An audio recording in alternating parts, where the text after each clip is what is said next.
Assalamualaikum warahmatullahi wabarakatuh. Perkenalkan, nama saya Erna Wulandari.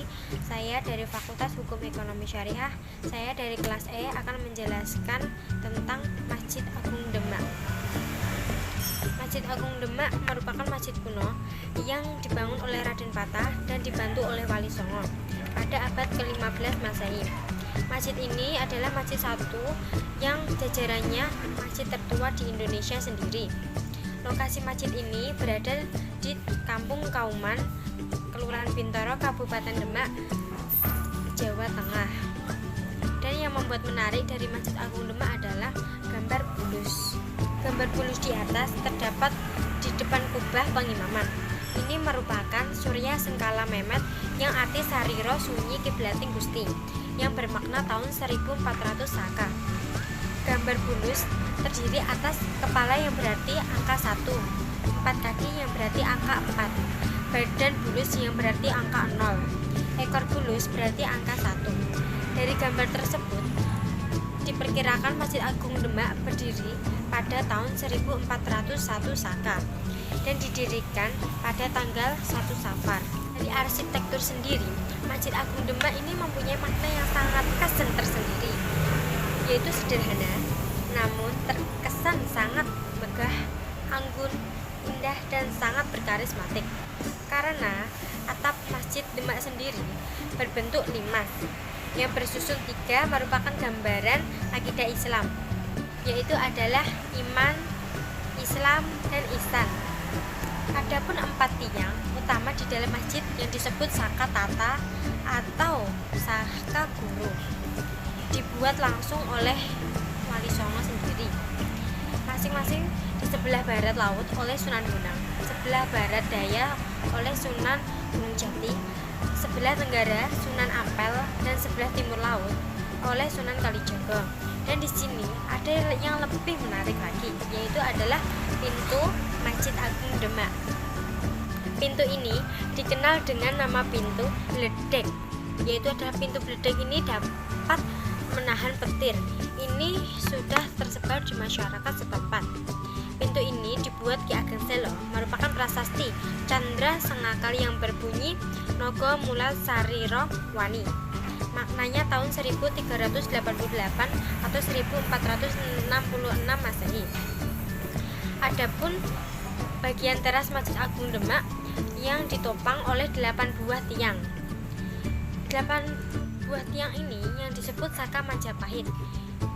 Saka Majapahit ini merupakan hadiah dari Prabu Brawijaya V Raden Kertabumi pada Raden Patah saat menjadi Adipati Notoprojo di Glagahwangi Bintoro Demak tahun 1475 Masehi.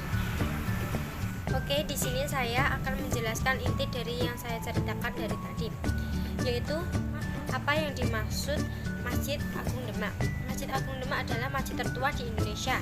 Masjid yang didirikan pada abad 15 Masehi oleh Raden Patah dan Wali Songo sendiri, yang ditandai dengan prasasti bergambar bulus hewan sejenis kura-kura.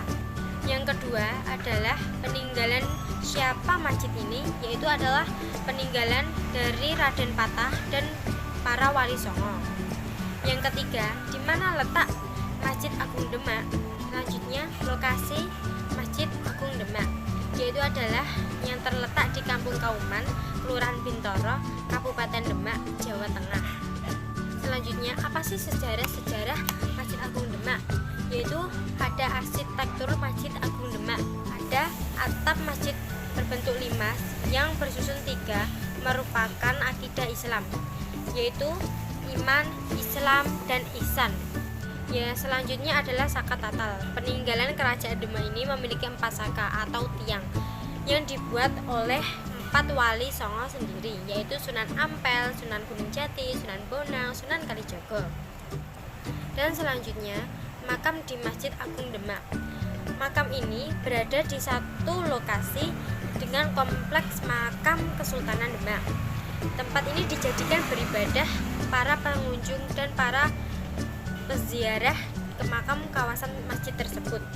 Di sana terdapat makam Raden Patah, Raja pertama Demak, Syekh Maulana Maghribi, yang terus Terus selanjutnya makam Pati Unus Raja Demak kedua dan makam Sultan Trenggono Raja Demak yang ketiga, dan masih banyak lagi. Oke, selanjutnya saya akan menjelaskan tentang situs kolam wudhu di Masjid Agung Demak. Yang dulunya berfungsi, Masjid Agung Demak ini digunakan sebagai tempat ibadah serta berkumpulnya para wali songo. Hal itu dikarenakan Demak membutuhkan tempat pusat berkumpul para wali songo. Kolam ini merupakan tempat berwudu para wali songo sendiri. Selanjutnya adalah iktikaf di Masjid Agung Demak. Tempat ini bisa dijadikan tempat iktikaf bagi semua masyarakat yang berada di lingkungan tersebut atau yang ingin berkunjung. Oke, di sini saya selesai untuk menjelaskannya. Sekian dari saya. Jika ada salah kata dengan cara penyampaian saya atau tutur kata saya, mohon maaf. Wabillahi taufik wal hidayah. Wassalamualaikum warahmatullahi wabarakatuh.